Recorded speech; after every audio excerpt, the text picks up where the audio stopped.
আবার একবার দিল্লির খবরে নজর রাখতে হবে, কারণ INDIA অর্থাৎ বিরোধী জোট তারা বৈঠক করে সিদ্ধান্ত নিয়েছে লোকসভার অধ্যক্ষের বিরুদ্ধে অনাস্থা প্রস্তাব আনার। মৈত্রী আছে আমার সঙ্গে নয়াদিল্লি থেকে। মৈত্রীর সঙ্গে আরও একবার কথা বলবো। আমি জানতে চাইব কেন এই সিদ্ধান্ত? কংগ্রেস ইতিমধ্যেই অনাস্থা প্রস্তাবে তোড়জোড় শুরু করেছে।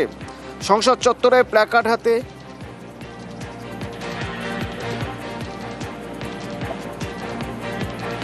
বিক্ষোভ, বিরোধীদের বিক্ষোভ, প্ল্যাকার্ড হাতে।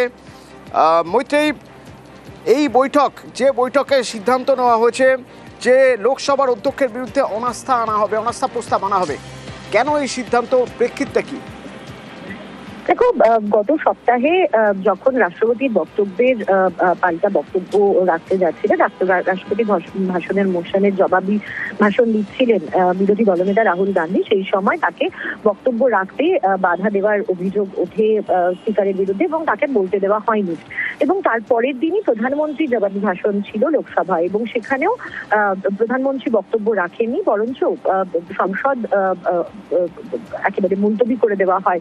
পরের দিন স্পিকার জানিয়েছিলেন যে তার কাছে খবর ছিল যে বিরোধী দলের মহিলা সাংসদরা তারা প্রধানমন্ত্রীকে অ্যাটাক করতে পারেন, এবং সেই অবস্থার কথা জেনেই তিনি প্রধানমন্ত্রী সংসদে উপস্থিত থাকার পরেও লোকসভা মুলতবি করে দেন এবং প্রধানমন্ত্রীকে বলতে দেননি। তারপরে রাজ্যসভায় প্রধানমন্ত্রীকে বক্তব্য রাখতে দেখা যায় এবং নজিরবিহীনভাবে লোকসভায় আর রাষ্ট্রপতির জবাবি ভাষণে বক্তব্য রাখতে পারেননি প্রধানমন্ত্রী।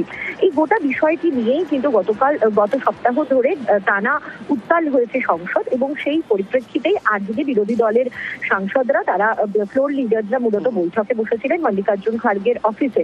সেখানেই সিদ্ধান্ত হয় যে স্পিকারের যে ভূমিকা রয়েছে সেটা যথেষ্টই নক্কারজনক বলে তারা মনে করছেন, এবং তারা মনে করছেন যে স্পিকার তিনি বৈষম্যমূলক আচরণ করছেন, এবং সেই কারণে তার বিরুদ্ধে অনাস্থা প্রস্তাব আনার প্রস্তাব দেয় কংগ্রেস, এবং কংগ্রেসের প্রস্তাবে অন্যান্য বিরোধী দলরাও তারা সহমত হয়। ইতিমধ্যেই কংগ্রেসের তরফ থেকে এই প্রস্তাব নিয়ে অন্যান্য দলের যে সহমতি এবং যে তাদের সই সংগ্রহ, সেই সমস্ত প্রক্রিয়া ইতিমধ্যেই শুরু করা হয়েছে।